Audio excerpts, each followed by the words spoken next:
Thank you for attending the 2020 SUNSTONE Digital Symposium Session 335, titled Avoiding Grief Within the Non-Monogamy Option.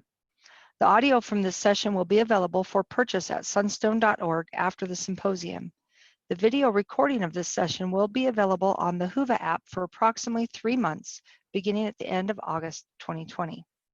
Please type your questions into the Whova app to be addressed during the question and answer period. At Sunstone, we are making it a goal to build a community that allows many ways for people to express their faith. Our tagline is, "There's more than one way to Mormon."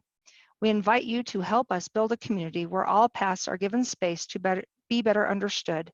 Please support us in our mission by making a donation and subscribing at sunstone.org. About this presentation.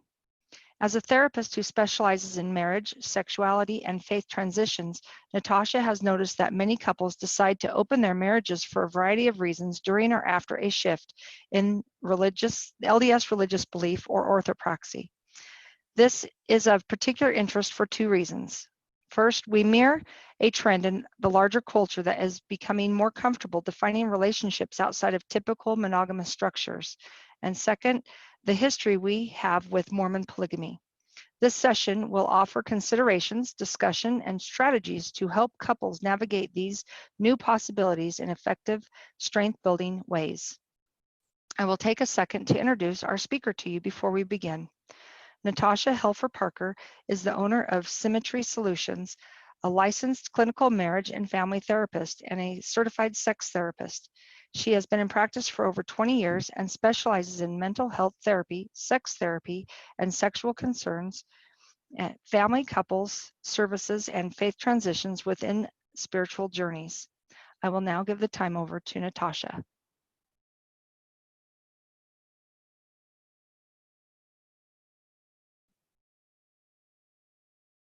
Okay, thank you, Anne, for that introduction. That means that I get to now push a lot of buttons and figure this out. So give me a second, please.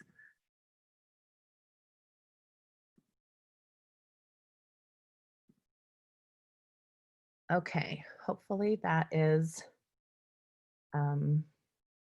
showing up for everybody. Can somebody tell me if that's showing up okay? Yes, that is perfect. Okay, perfect. And I'm going to take a quick picture of myself so I can say that I did this. And then we'll get going. Okay, thanks everybody. All right, thank you. So navigating complex relationships, non-monogamy, and marriage. I'm gonna try to go through my material as quickly as possible so that I can make room for questions at the end. But we'll see how that goes.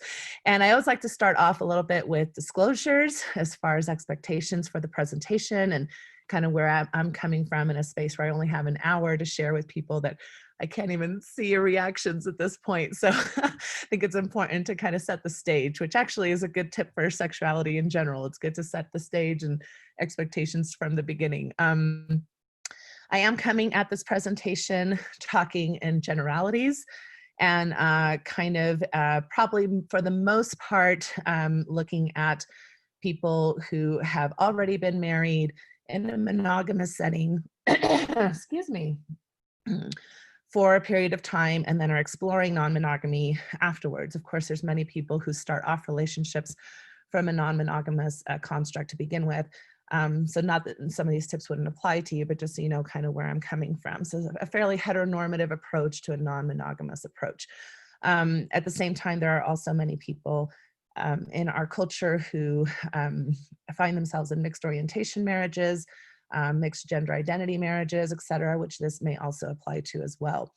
And I do kind of present the information without being able to attend to issues that may be part of the complexity of the relationship you're in.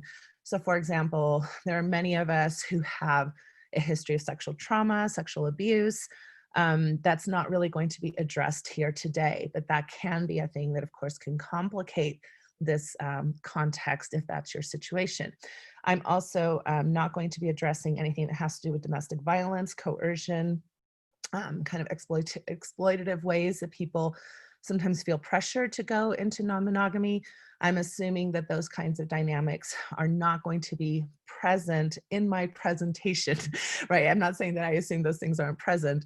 In fact, all of us probably need to work a little bit with guilt trips and things like that when it comes to our sexual negotiations within our couplehoods.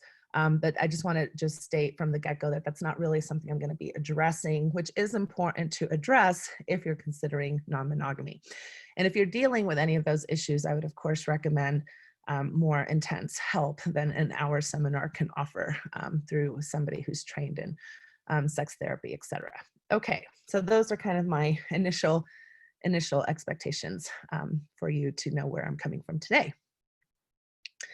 So as we look at how sexuality has been defined for us, you know, it comes from a lot of different places. Obviously, church defines a lot of our ideas around, you know, sexuality, choose the right. We have media and stories around abstinence and monogamy. I don't know if you recognize the family here. It's kind of reality TV, Christian family that has a lot of children and has a lot of messages around sexuality. And then there's, you know, the laws and the governments and the cultures and the families of origin that we come from. So sexuality gets defined for us in many, many shapes and forms way before we even start the kind of typical sexual development that you would think of in puberty. And so we're given a lot of messages about monogamy, about what relationships should look like, about what sex should be about, and what context sexuality should be shared. And, you know, and what it means to have a quote unquote successful relationship. So it is impossible to not have been influenced by many of these factors going into it. And the reality is that currently in the United States of America, and also in most kind of Christian puritanical traditions, which the United States of America is largely founded on, monogamy is the way, right? So there's like monogamy privilege in our ideas of how life should be run, how families should be formed, and how your sexual experiences should happen for a majority part of your adult life. So it's defined as one primary partner, long-term. Judeo-Christian traditions support this. It's usually heteronormative, so not a lot of discussion even about orientation, although we've seen a big shift in that, even politically, with legal marriage for gay and lesbian and bisexual folks. And, you know, we see even kind of the polls showing that there's more of an acceptance of that quite dramatically just in the last 10 years. But for, you know, decades and centuries, that wasn't the case. And many of us are still very much involved in relationships and relationship kind of psychology that would lean towards these more traditional approaches. We've also come from the perspective that sexual desire is usually seen as a destructive force. So most of us were raised with fear-based sexual education, both at home, school, and church. And even though sexuality and sometimes can be shared as something positive, like in the right time and in the right place, it'll be a nice thing. For the most part, we got messages that there's something to be not trusted about our sexual drive. We see this a lot in the natural man type of theology that Christianity has and that Mormonism has definitely adopted. And we see it kind of also in the ideas that there is a force out there, an evil force. It's trying to tempt us, trying to trick us, trying to you know, be part of our demise, our spiritual demise. And these messages get conflated with our sexual thoughts, fantasies, ideas, templates, libidos, in very dramatic ways. Oftentimes, we also get the message that the only type of romance or passion that's worth pursuing is attachment type of connection, so that if you're going to have sex with somebody, it should be a connective experience, it should be romantic, there should be an in-love process. We really don't have much room in the kind of monogamy privileged type of thought process for casual sex, hookup sex, sex worker sex, the kinds, you know, types of sex that are maybe more for a fleeting moment or that have a goal that is not necessarily relational. We also come from a culture that definitely posits sexuality as something fairly from the perspective of ownership.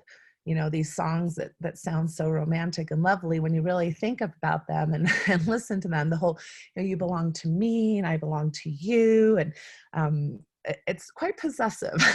And we do come from a possessive history. You know, for a long time, for example, female identified people were the property of male identified people. And we're only like 100 or 140, you know, years away from that type of history. And a lot of the legal issues that we see in our country today still point to some of those concerns when you look at issues around accountability for sexuality and even divorce and things of that nature. So we kind of grow up, and especially in religious communities where, you know, your job is to basically be a sexual partner to a married person. And even before you meet that married person, you're supposed to, you know, hold yourself to certain standards and keep yourself pure and clean and worthy, and all these words that we use to basically mean we're not going to have sexual relationships or sexual exploration outside of that marriage. And why many people in Mormonism struggle to make room for premarital experiences of their partner, because there's still kind of this sense that, wait a minute, you should have been thinking about me. You should have been loyal to me even way before you met me, because your sexuality, in a sense, belongs to me. And this is obviously very harmful in a lot of ways. And it hits pretty much everybody in some way or another, especially when we're negotiating things like differences of libido, differences of what turns us on. You know, if something turns me on that makes you uncomfortable, it's hard sometimes not to take that personally or not to see that as a threat to the relationship. And this is all kind of mired in this ownership kind of umbrella that all of us have been brought up in, instead of really having the understanding that my sexuality really belongs to me. It's mine. I get to decide what's a turn on to me. I get to decide when I'm horny, either spontaneously or responsibly. I get to decide, you know, my identity, and I get to do that through self-exploration, relational exploration, psychological exploration. And then, you know, I get to share that if I want to with you, right? And so that's a very different model than most of us were brought up with. We have this idea that jealousy is inevitable because, again, back to the ownership, if we have this perspective, then anything that would be outside of that very kind of contained box means it's a threat. And we hear a lot of threat language around, you know, flirtation. You know, don't have Facebook accounts that are independent, because you might fall into this trap of infidelity, etc. So we get a lot of messages that any type of erotic energy that is not shared within that monogamous structure is going to be the doom and destruction, inevitable slippery slope to divorce or chaos.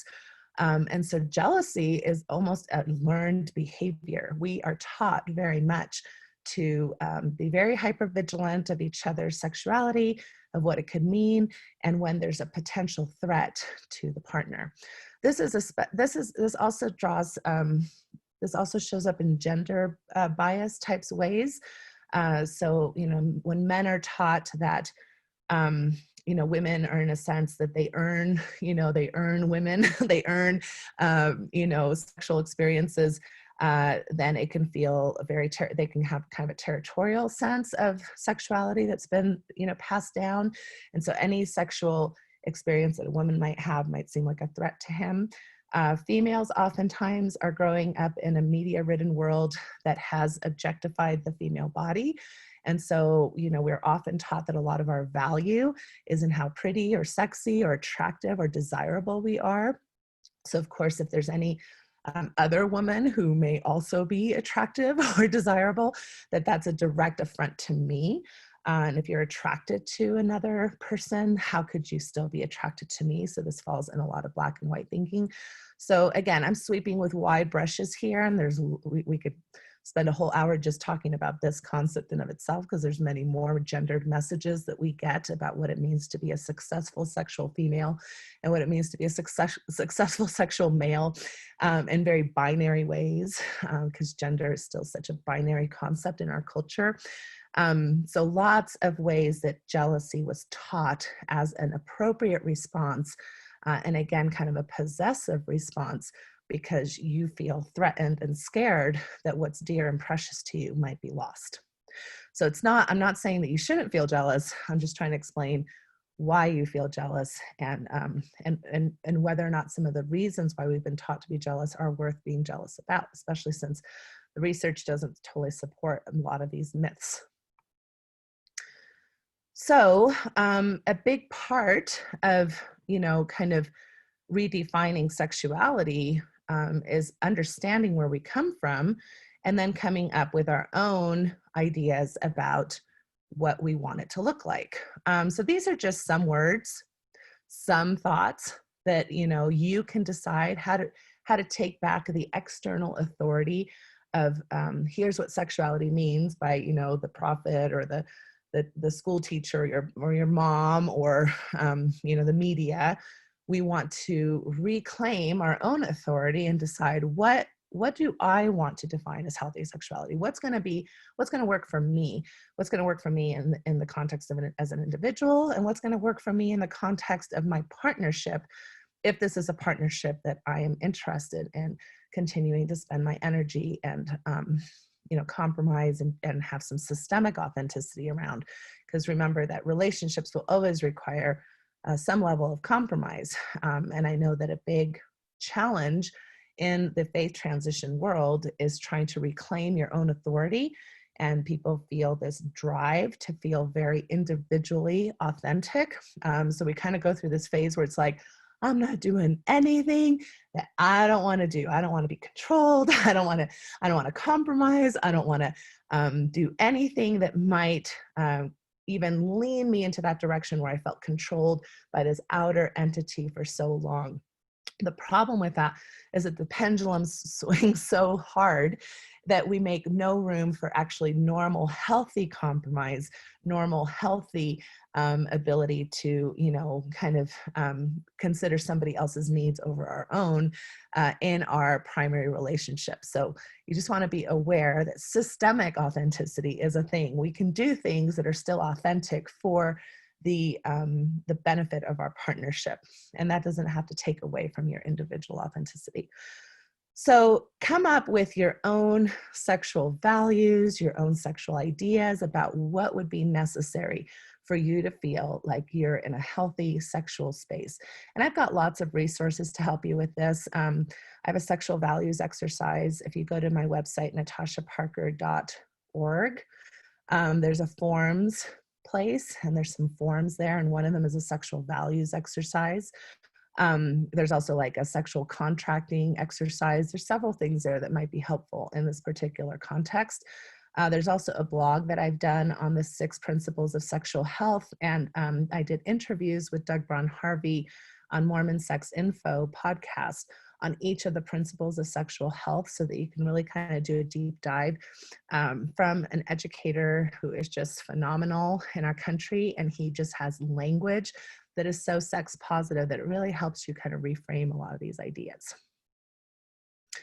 So, kind of the idea of what is non-monogamy, right? And so what are we talking about? Obviously, non-monogamy is not infidelity, or at least consensual non-monogamy. Consensual non-monogamy, by the way, is the umbrella term, right? Consensual non-monogamy.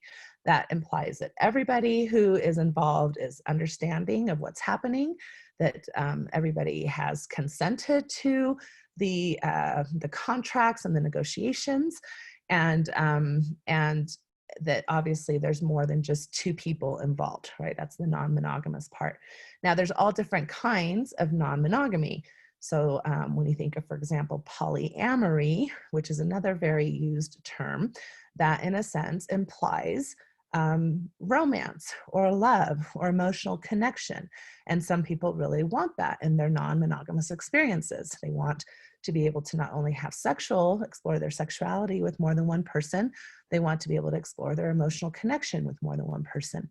A different kind of like swinging or, going to like a dungeon, for example, or something, might not have anything to do with emotional connection. I just really want to have a fun experience and explore my body and explore pleasure.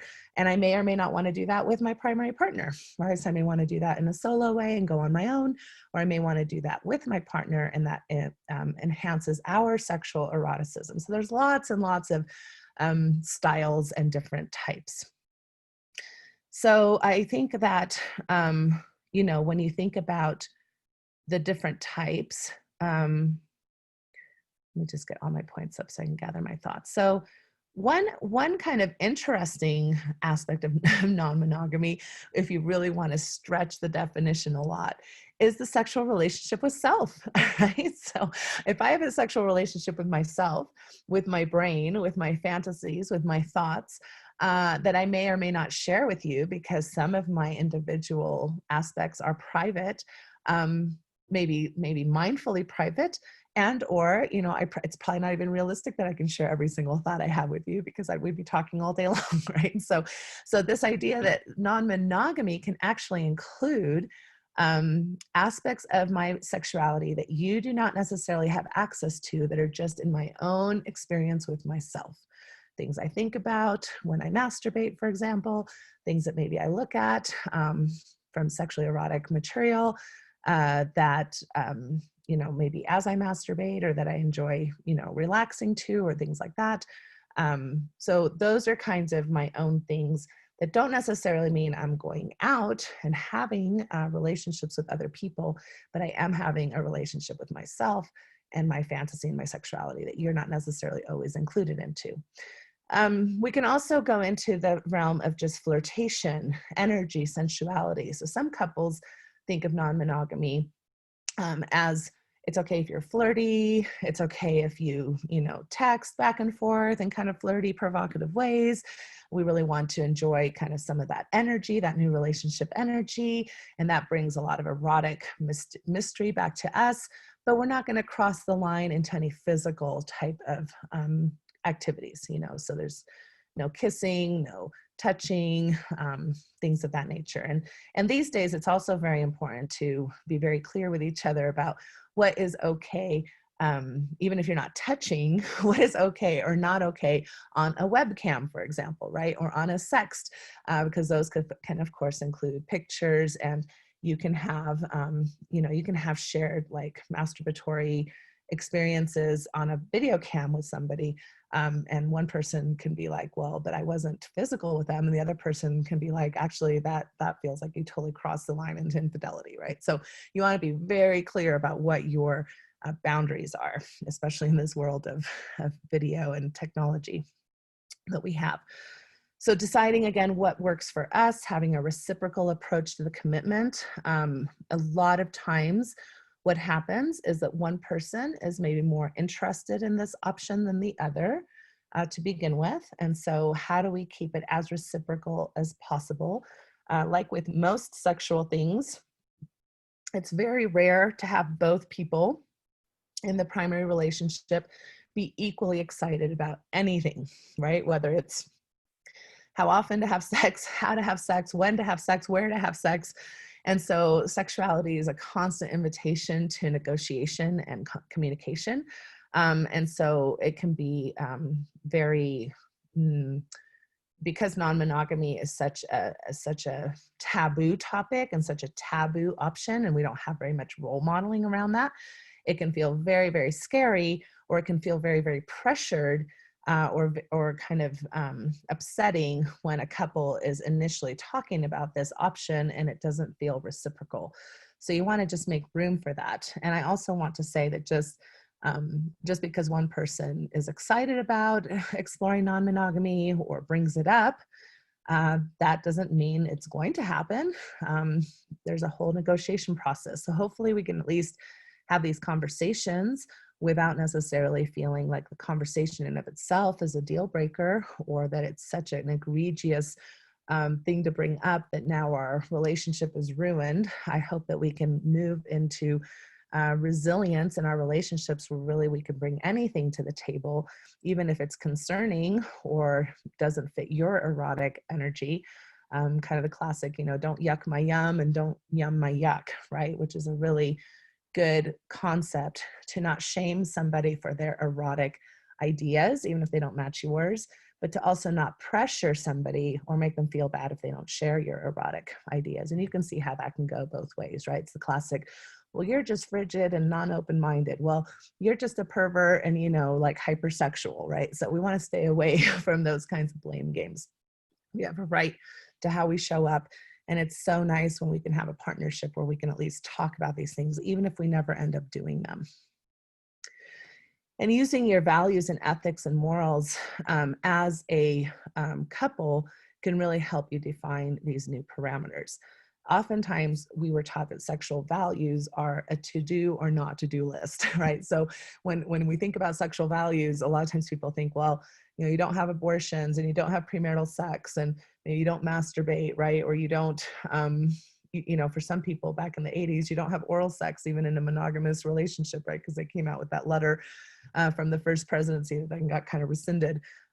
So we don't want values to be about behaviors, because I can guarantee you that marital sex can be the most amazing, wonderful thing if it follows the principles of sexual health. But marital sex can also be akin to rape, right? So the marriage part doesn't make the sex good or bad. It's how you're having the sex that's good or bad, right? It's the same thing with oral sex or pornography, or all of these things can be used in criminal ways. They can be used in exploitative ways, and they can be used in very erotic, sensual, and energizing ways. So I think sometimes we get caught up with what's bad or what's not bad instead of thinking, does this edify us? Does this help us? Is this exciting? Are we doing it in a way that we both feel respected, and that we take each other's styles into account, and that we feel loved and supported? I'm much more interested in those questions than whether or not something is righteous or unrighteous as far as the entity itself. Fantasy is a great place to start with the idea of non-monogamy. So we have this incredible playground right here in our brains, right? And oftentimes you'll hear sex therapists talk about the biggest sex organ is your brain.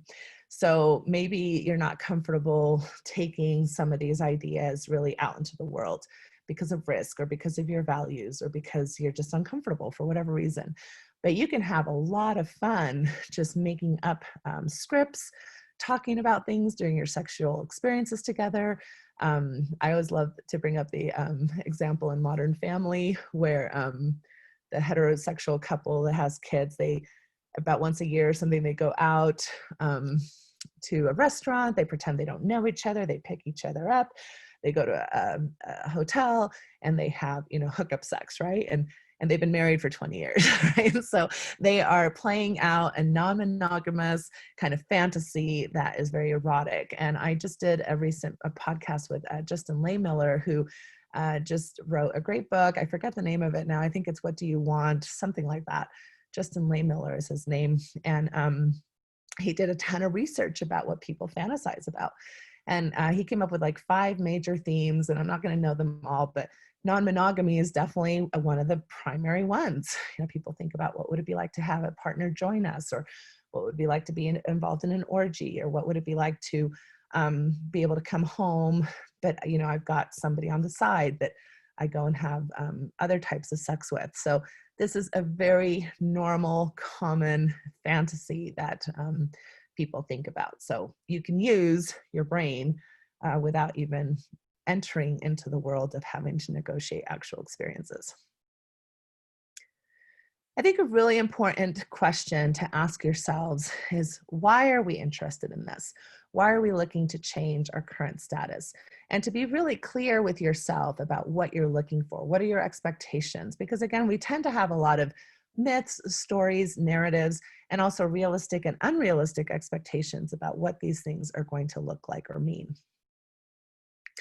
So kind of understanding the benefits and the risks. So risks are, of course, maybe unintended consequences. Gosh, do I go into, you know what? I want to go back to this one. Sorry, I wasn't done. All right, sorry. So for example, some of the things that I see as far as why are we looking to change as far as themes, a very common one has to do with the presentation I gave yesterday, which is kind of the what ifs. You know, if you grew up in a conservative culture and maybe you followed all the rules, right? So you never had any sexual experiences outside of the person you married.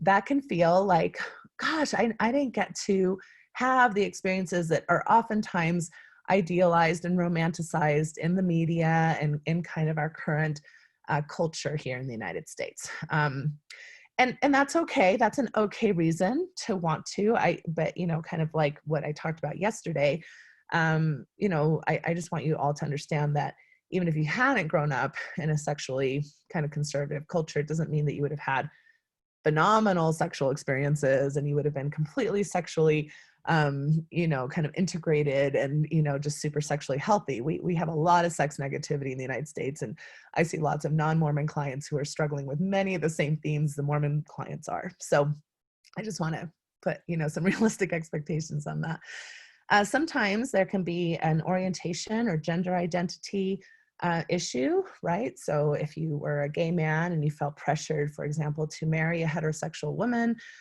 due to your religious beliefs, you may find yourself wanting to explore that an entire aspect of your identity that was, you know, completely suppressed in our culture. But you also maybe have a great relationship with your wife, maybe you have children, you don't want to necessarily get divorced. You know, there's all kinds of mixed orientation marriages that are struggling with these kinds of themes. A lot of lesbian women, for example, or bisexual women, because we never really as females got super encouraged to think about ourselves as sexual agents, don't even think about their orientation until like 10 years into a heterosexual marriage. And so they can have, you know, resurgences of like, wait a minute, there's a whole aspect of me that I haven't even been able to explore or understand what that's about. So that can be a reason why you're looking to change. Some people have really good relationships in every other aspect of their intimacy, like emotional intimacy, intellectual intimacy, but they really are not very compatible in their sexual intimacy, or they find themselves in sexless marriages where maybe one partner is really just not very interested in sex or is asexual. And the other partner's like, okay, but I'm still a sexual being, so how are we going to negotiate being married for another 20 to 30 years in this kind of setting? So non-monogamy can also be like one way where one person chooses to not be non-monogamous, but is okay with the partner being non-monogamous. There can also be relationships where they feel like they're not doing super great, like they're kind of considering divorce. But instead of divorcing, because again, divorce is such a violent process in of itself and changes so many dynamics, or maybe you have small kids or financial ramifications, that you just kind of want to maybe take a more roommate approach to your relationship and enjoy the romance or sexual part of your relationship elsewhere. So these are just some of the reasons, right? And some people are looking to maybe shift or change for a minute. Like, I'd like to be able to play in this playground for a while, but maybe not interested in it long term. And other people almost feel about it almost as if it's an orientation in of itself. Like this, I'm just really not, I don't feel equipped or comfortable in a relationship where I'm only able to share myself with one person. So some people, you know, do non-monogamy for a season and return to monogamy. Some people kind of do it, you know, more from a perspective of a lifestyle. So benefits and risks. There's always going to be unintended consequences to everything, but I always say, you know, it's interesting because I think there's consequences either way. There's consequences if you do, and there's consequences if you don't. And I don't necessarily see consequences as positive or negative. I think they can be both, right? So there can be positive consequences, there can be negative, there can be neutral consequences. And you're not going to necessarily be able to see the crystal ball and see how it's all going to go. You may have a lot of ideas about how it could go. You may have a lot of ideas about that, I think we've contracted well and we kind of know what to expect. And then you go forward and you're surprised by things that come up that you wouldn't have been able to pre-think about. There can be, of course, sexual and relational risks. So obviously STIs, unwanted pregnancy. There can also be relational risks where you both maybe assume that you're going into non-monogamy from a perspective of we're going to stay primary partners and always come back to each other. And then one of the partners maybe falls in love or has a reaction that maybe isn't as prone to the original relationship. And so now all of a sudden you're dealing with relational issues, time management issues. So time is hard if you have kids and a spouse and a job and family. I mean, it's hard to fit in a whole nother person. And so having to make sure that you prioritize your primary relationship, if that's the type of non-monogamy you want to do, is going to be a challenge.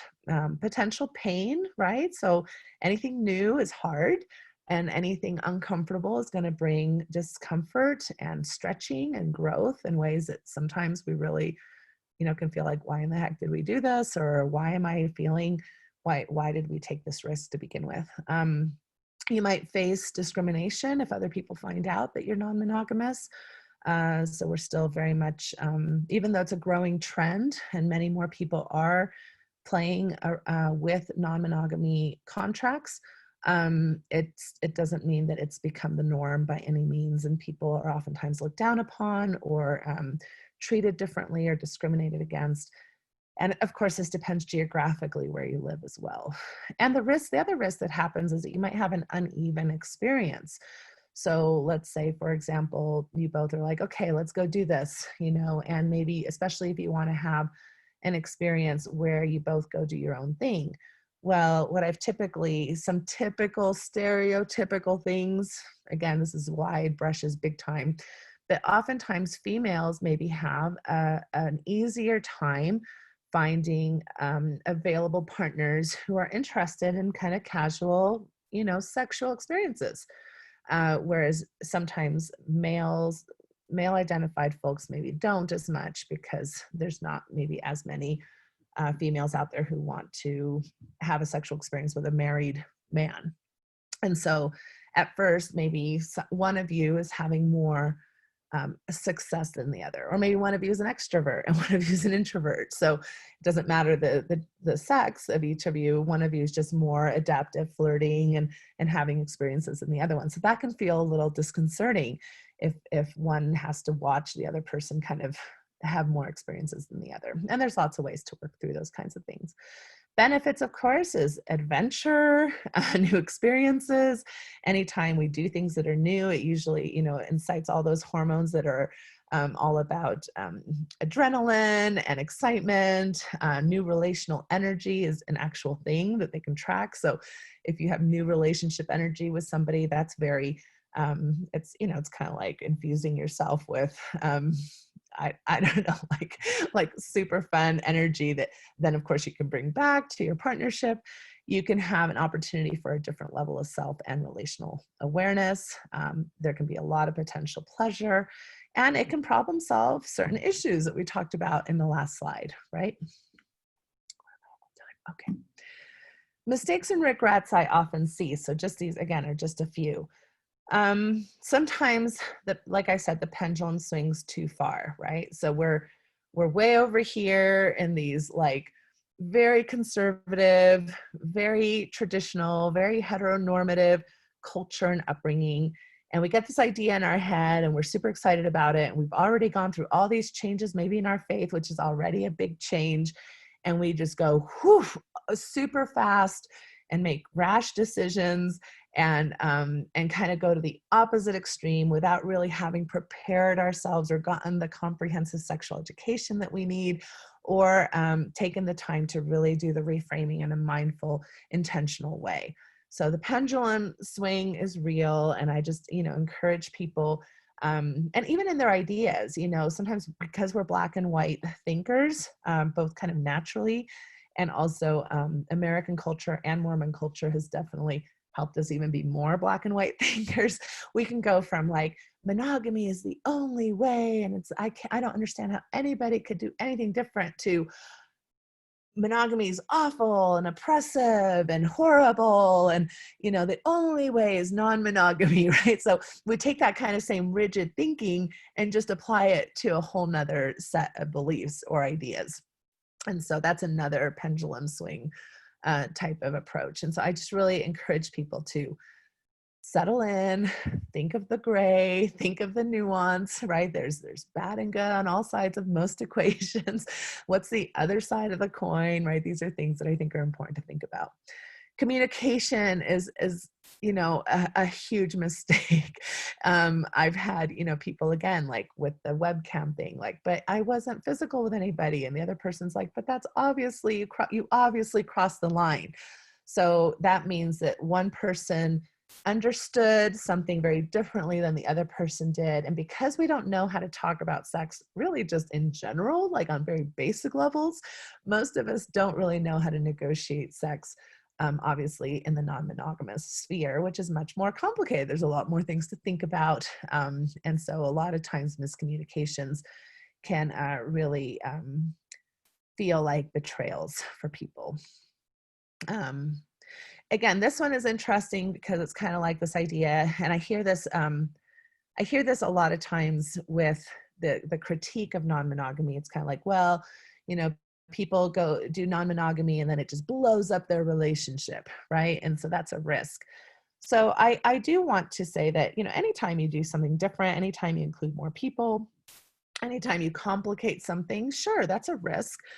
At the same time, I think that we sometimes downplay that monogamy is quite risky too, right? I mean, the current infidelity rate in the United States is not great. It's like 35 to 40% of couples have dealt with infidelity in this country. The divorce rates are not that great, right? So 35% of first marriages end in divorce. And if you get to a third marriage, it's up to 80% risk of that marriage ending in divorce. So it's not like monogamy is risk-free. So I do think that some people think of this like, oh, we should have never done the non-monogamy thing because now we're divorced and it ruined our relationship. And I think sometimes it's much more complicated than that. And like I said, for some couples, their relationship already was pretty bad to begin with.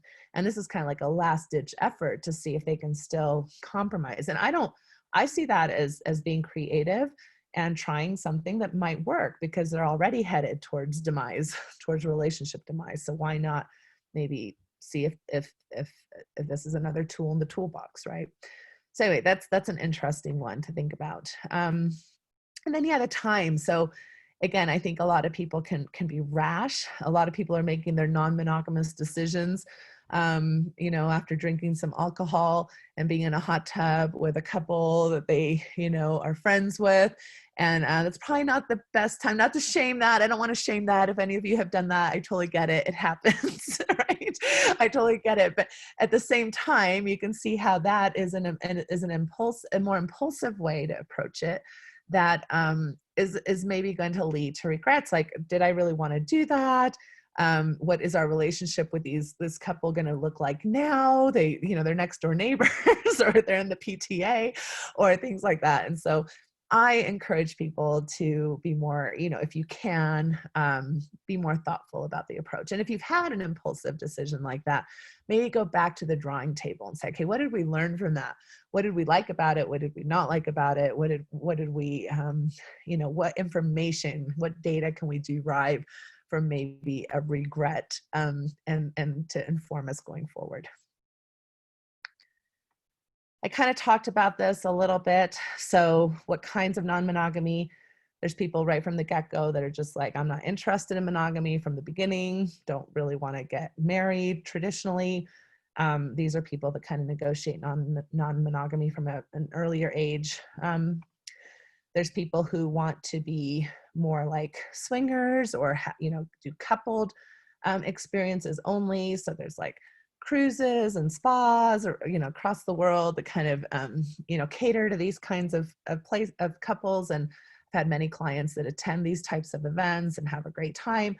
And it may also be like in certain spaces, like when we're on the cruise, that's when we're non-monogamous. At home, we're just kind of our normal selves, right? So there might be like locations or boxes as to when we're non-monogamous.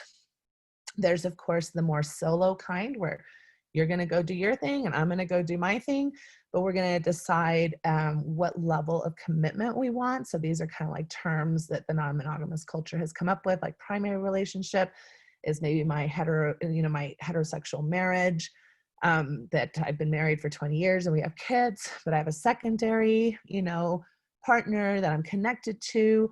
But the agreement is there's not going to be any marriage or long-term commitment or having children together or anything like that. It's a secondary partner. There's tertiary partners as well. So there's lots of ways to kind of think about the structure of non-monogamy. And of course, there's polyamory and even polygamy, and not the God told me to get married to you type. And so my salvation depends on it. I think that's a type of polygamy that is religiously coercive. And I'm not for coercion and non-monogamy options, but there are people that really do want to share family structure and find it much easier to live together in the same home or raise children together, are very emotionally connected, want to share with financially helping each other. And so even if they don't officially get married, it's more of a polyamory, polyfamily, even polygamy, polygyny type of approach. Boundaries that I think are super, super important. Boundaries are important no matter what. Brene Brown talks a lot about boundaries and how they can actually help a relationship. I think sometimes we've been taught not to be contentious, and so we see boundaries as like being mean or being rigid or being bitchy or being aggressive. Boundaries are just saying, this is okay with me, this is not okay with me. Where can we meet in the middle if possible? What are deal breakers? What are not? And I think there's a lot of things to really think about that are a little bit more complicated when you're thinking about non-monogamy that a lot of people don't necessarily think about. So, for example, are we okay with fluid exchange, kissing, touching? What kinds of touching? I know that there's quite a few believing, people that would call themselves believing LDS, active LDS, temple holding LDS people who deal with non-monogamy options from the kind of the space of like only kissing and maybe touching breasts and chest, but not the genitals, and no fluid exchange, right? So that's a negotiation. That's a non-monogamy negotiation that has to do with their values and their comfort levels. Maybe specific sex are off the table. So, I only want you to, have anal play with me. So anything else is okay, but it'd feel better as your primary partner if that was something that only the two of us share. Whether or not we're going to actually share experiences. Some couples find it very erotic to come home and tell all about what happened. And others are like, oh, I'd rather let's just have a don't ask, don't tell policy, right? And I know that what you're doing is fine, and I just don't want to hear about it. Again, the time limit spent with the other person, and is that egalitarian? Which partners are off limits? So do we want to only interact with people that are strangers? Are certain friends okay or not? And this needs to be really explicitly communicated, because I've had some really challenging conversations with couples where one partner, even I think had a relationship with like a step sibling of the other partner, and that was very painful. So just being very careful about that. Whether or not we meet each other's partners and whether or not we're going to get to know them. Are they allowed in our home? Do any of these activities happen in our home, in our bed, right? Things like that. Or does everything have to happen outside of the home? Do wedding rings come off or stay on? Childcare, again, egalitarianism, right? So if one partner is having a lot more maybe access to non-monogamous experiences, but the other partner has to take care of the kids all the time, that can build resentment. Do we tell the kids? And if so, what, right? So, and that may change according to the developmental stage that your kids are at. So basic recommendations. Take things slowly. There's no need to make rash decisions. I usually say that, there's no such thing really as a faith transition emergency. There's also no such thing really as a non-monogamy emergency, right? These are things that we can take our time to kind of think and contemplate and take intentional approaches towards. Take an exploratory approach, not a final destination. Any decision you make it temporary. Like, let's try this for, a month. Let's try this for a few weeks. Let's try this for 3 months. And then come back to the drawing table. What did we learn? What do we think? Where's our comfort level? And then comfort level shouldn't be I'm comfortable or I'm not comfortable. It should be on what measurement scale. So if 10 is panic attack or disgust or completely deal breaker, and 0 is, perfectly fine, well, maybe I'm at a 7, maybe I'm at a 3, because we don't want to necessarily completely stop ourselves from doing anything uncomfortable. In fact, usually we grow and shift and change the most, and kind of the sweet spot of progression happens in the 2 to 4, even 5 discomfort range. You don't really want to do anything that's in the 8 or 9, because then you're probably re-traumatizing or traumatizing yourself. And you definitely don't want to do that just to keep your partner happy or because you're afraid that they're going to leave you. If you don't do that, that's all coercion type of stuff, right? But so kind of have a relationship with talking about comfort that's more nuanced than just yes or no. Communicating clearly, find a professional who has experience helping people negotiate polyamory relationships and non-monogamous relationships. So that's asec.org is the best place to find that. You can also always reach out to me and I can maybe point you in certain directions. My practice is Symmetry Solutions, and I've got 4 or 5 of my providers training under me for sex therapy certification. So there's lots of resources. Don't just go to any therapist. Lots of therapists are actually have a lot of bias, have not been trained on non-monogamy, would actually see non-monogamy as a threat to traditional marriage approaches. I know this because I was trained as a marriage and family therapy therapist first, and I would have been completely against this if I had not gone through sex therapy training. So isn't that interesting, right? That sex therapy training is so different from marriage and family therapy training. So I'm really grateful that I have both that I can kind of wheel together, because they both have really important aspects. But not always will you get a sex positive therapist, even if they're trained in relational therapy. Find support groups that have good boundaries. There's a lot of great social media groups, meetup groups that are not about hooking up, meetup groups that are there to talk about and support non-monogamous options. Get legal support when needed. That can be an issue. And some resources are The Ethical Slut, The New Monogamy, Polyamory, The New Love Without Limits, Opening Up, More Than Two, and More Than Two has a website too that has a lot of really helpful tips, kind of recommendations for, again, support groups. So that's kind of that. I think that's it. So I'm going to stop share. I hope I left some time for questions. It's 12:12. I'm like, that wasn't very good. That was excellent. You did great. We have 8 minutes and there's a few questions. So let's get going on that. Okay. How's that? Okay. Sounds good. First question. Do you have any advice for those converting out of the mainstream LDS to a polygamous sect about pitfalls to avoid when considering plural marriage?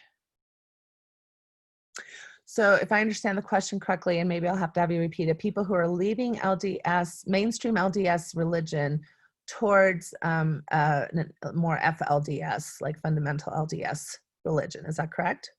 Yes, that's what it sounds like. Okay.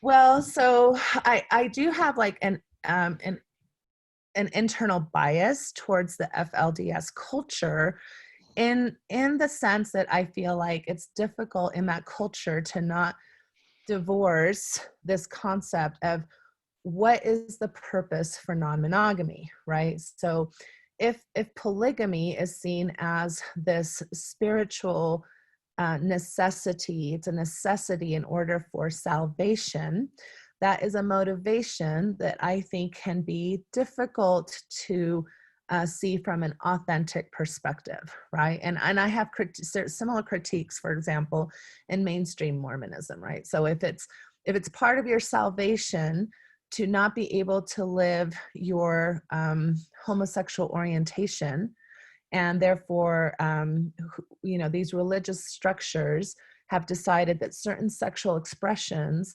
are not going to allow you to gain salvation. Now your relationship with your sexuality isn't so much coming from an internal authority. It's not coming from a space where you get to decide what you want. Instead, you're feeling maybe this pressure to conform to this idea that this is something I need to do in order to please my God, please my community, and reach this reward, which we'll just call kind of eternal salvation. Now, I know that religious beliefs are much more complicated than that. I also know that in more believing parts of my history, if you would have told me, oh, well, your church is oppressing you as a woman and in your sexuality, I would have been like, whatever, this is me and I choose to be in this religion and I don't agree with you. And I feel very empowered in my own space as a Mormon woman. So I understand that what I'm saying may not resonate, right? So, but I just want to put that out there, that I do have a hard time when religion or culture makes people feel like this is necessary in order to be, to make it to heaven or to be part of our tribe or to be part of our community, because otherwise you're going to get ostracized somehow, or somehow you're not going to make it, or you're not going to be worthy. Given all that, if you're going to move into that type of a space, I think a lot of these things still apply, and trying to consider in our values and how we look at this particular belief system, where is there room for compromise? Where is there room for my voice? Where is there room for my erotic energy? Where is room for the principles of sexual health? So I would imagine that there are polygamists who are having, who follow the mostly, again, I don't know that you can totally move away from exploitation, because I do feel like religions exploit us in these ways, but you can be consensual. You can have shared values. You can protect yourselves from STIs and unwanted pregnancies. You can have honesty together. You're very honest about what's going on, and you can have mutual pleasure. I'm sure there's plenty of polygamy sex where the female orgasms and where her pleasure is considered, and where the male pleasure is considered. So there's still a lot of principles that consensual non-monogamy's the framing of it can still be helpful to people, and maybe slightly more traditional views. So I hope some of that is helpful. And I'm not sure if I even answered the question. What was the question again? The question just was, what advice do you have? So I think you did answer the question. Okay, yeah. Yep. Be intentional, take your time, really consider where your self-authority is. Does this space that you're moving into allow for self-authority? And even in the FLDS culture, there's a spectrum of rigidity and flexibility, right? So yeah, the Warren Jeffs, for example, faction, I'd be like, I don't know that I can tell you much that would be sex positive, but I do know that there are more flexible, more sex positive aspects of the FLDS culture that, they feel like they're very respectful of one another in those ways. Okay, next question. We got 3 minutes left, so we'll ask this one. How do you manage an open marriage when you have children? Yeah, and that's really interesting, right? So a lot of people, so one of the things I say is that your sexuality is none of your kids' business, right? So there shouldn't be necessarily any like ethical or moral, like, oh, we should be completely honest with our children.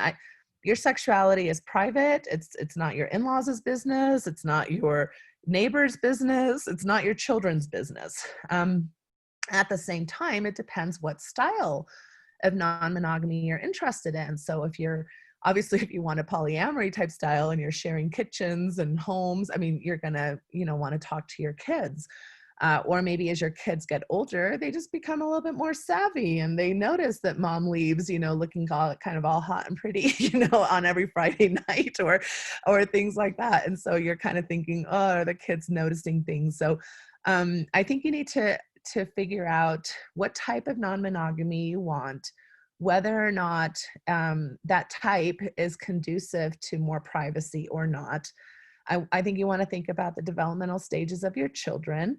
And I think that, when and if you decide to share aspects of your sexuality, the tone is what really matters. And the educational piece is what really matters, right? So if you sit down with your kids, it's like, we've got something really important to tell you, and it sounds scary, versus like, hey, we're just wanting to let you know that in some ways, we're a little different than other couples, right? And not that we need to give you lots of details because ew, gross, right? Most kids are like, oh, the last thing I want to hear is about my parents' sex life. But just so you know, if you notice us dating or going out or doing things with other people, we are totally on board. This is not as cheating. This is not as doing anything that that mom and dad are not totally comfortable with. So again, it also depends on your situation. Like if you've got a gay parent or things like that. So you may want to be super open with your kids, and then not so much. So those are really great questions that are somewhat situation specific. Yes. All right. Well, there's 2 more questions out on the app. So maybe when you have time, you can do that because we are at the end of our time for this session. Okay. I would like to, I didn't no, make that. you did a really good job with your presentation. So thank you for giving us that information, and thank you for attending the Sunstone session. Have a great Awesome. day. Thank you. And there's giveaways and Symmetry Solutions. So look us up. So anyway, you can reach out to me after this too.